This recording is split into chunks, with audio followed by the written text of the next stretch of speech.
Met my best friend Clarissa at church when I was 18, and we instantly clicked. Honestly felt like the kind of friend I had always wanted.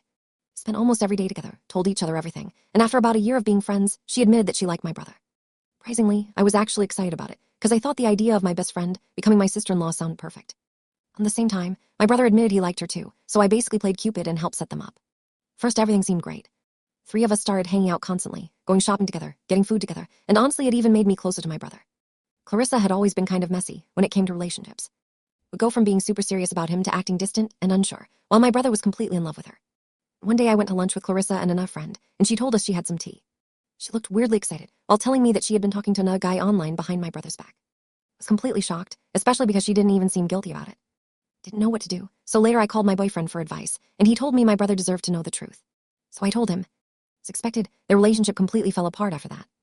She called me furious the next day, saying I betrayed her and was a horrible friend, but somehow after a while we still stayed friends. I think part of me kept excusing her behavior because she always talked about her traumatic family life, being adopted, and having an abusive biological mother. Genuinely felt bad for her and wanted to believe she was a good person deep down. She started dating another guy named Bob, and honestly he seemed perfect for her. Was kind, successful, sweet, and treated her really well. Thought maybe she had finally changed. One night while I was staying over at her house, after I had spent hours crying to her about problems in my own relationship, she suddenly told me she had something serious to confess. Admitted she had been cheating on Bob for an entire month with a 24-year-old married man named Joe who was apparently divorcing his wife. I was in complete disbelief. Told her she needed to tell Bob the truth, but she kept avoiding it. Eventually she broke up with him instead, but what disturbed me most was the way she acted afterward. During the breakup call she fake cried the entire time, and the second she hung up, she laughed and said, "I'm such a good actor." That was the moment something finally clicked in my brain. Realized I couldn't keep defending her anymore. I ended the friendship and eventually told Bob the truth myself because I knew she never would.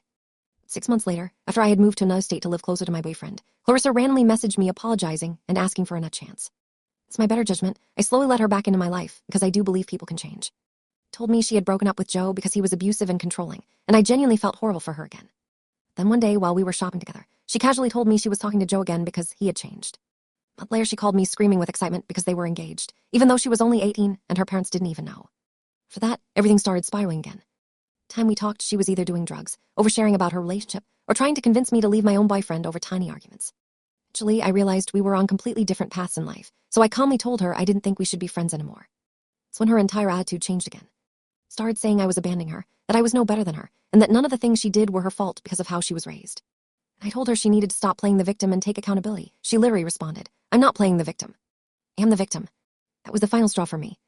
Ended the friendship for good. About a month later, I saw on Instagram that she had married Joe after only being engaged for a month. Honestly, looking back now, I realized the red flags were there from the very beginning.